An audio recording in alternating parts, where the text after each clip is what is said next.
Ah, vous savez, hein, demain c'est l'acte 9 des Gilets jaunes, mais il y a peut-être un autre rendez-vous préoccupant en apparence qui a été fixé, ce qu'on appelle le référendum des percepteurs. Bonjour Émilie. Bonjour David.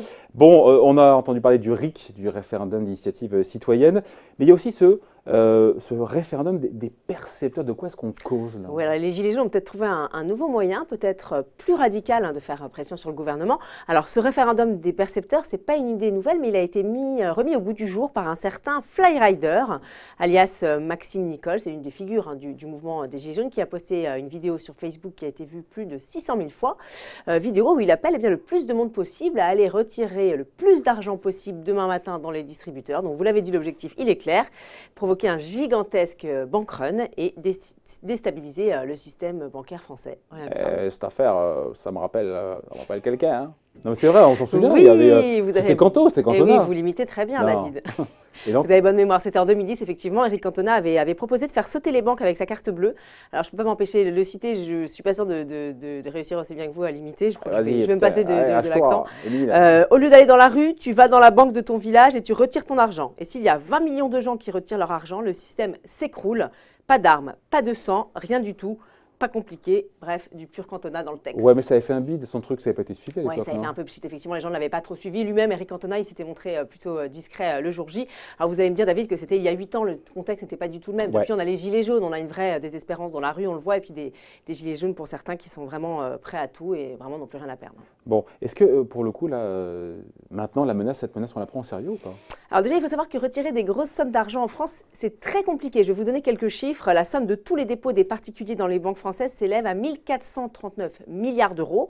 Les dépôts à vue, donc c'est l'argent qui est déposé sur les comptes courants, représente quant à eux 390 milliards d'euros. Et pour les réduire à zéro, ces dépôts à vue, il faudrait que chaque Français retire plus de 5 800 euros chacun. Ouais, pas très réaliste ça, non? Ouais, c'est vrai que c'est déjà pas sûr que tous les Français aient cette somme sur leur compte. Et puis, si jamais ils l'avaient, cette somme, ils ne pourraient pas retirer cet argent aussi facilement. Je vous rappelle que le plafonnement des retraits pour une carte classique tourne autour de 500 euros par semaine. Pour les cartes Gold et les cartes Premium, ça peut monter jusqu'à 2 000 euros. Donc vous voyez, on est quand même bien loin des 5 800 euros. Et quand bien même une personne voudrait retirer plus que ce que son plafond lui accorde, eh bien il faudrait qu'elle fasse une demande à sa banque, une demande en amont, et la banque lui transmettrait les fonds, mais plusieurs jours après. Donc, bon, vu avec ce qu'on a dit là, ce référendum des percepteurs, ça ne fait pas vraiment peur. Mais qu'est-ce qui se passe, pardon c'est théorique, mais si demain justement tout le monde s'y met, qu'est-ce qui se passe? Alors les décodeurs du monde ont posé la question à plusieurs spécialistes du secteur bancaire qui restent très confiants. Ils disent qu'il n'y a pas de sujet.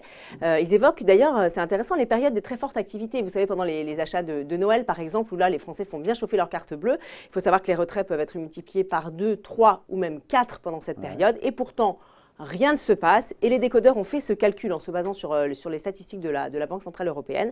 Si 1 million de personnes retirent demain 3 000 euros, eh bien cela représenterait seulement une semaine de retrait. Donc vous voyez pas de quoi faire vraiment trembler le système bancaire. Et en plus, David, il faut préciser que cet argent, il finirait par être redépensé chez les commerçants.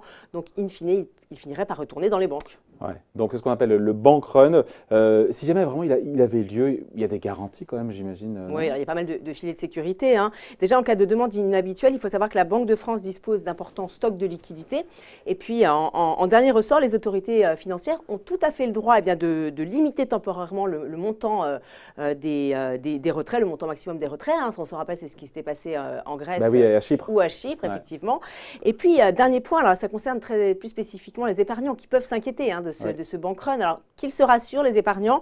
Il faut savoir que l'Union bancaire garantit les fonds des épargnants de la zone 100 000 euros à hauteur de 100 000 euros par personne, par épargnant et par compte en banque. Donc concrètement, ça veut dire quoi? Ça veut dire que ce seraient les très gros épargnants qui pourraient se retrouver impactés.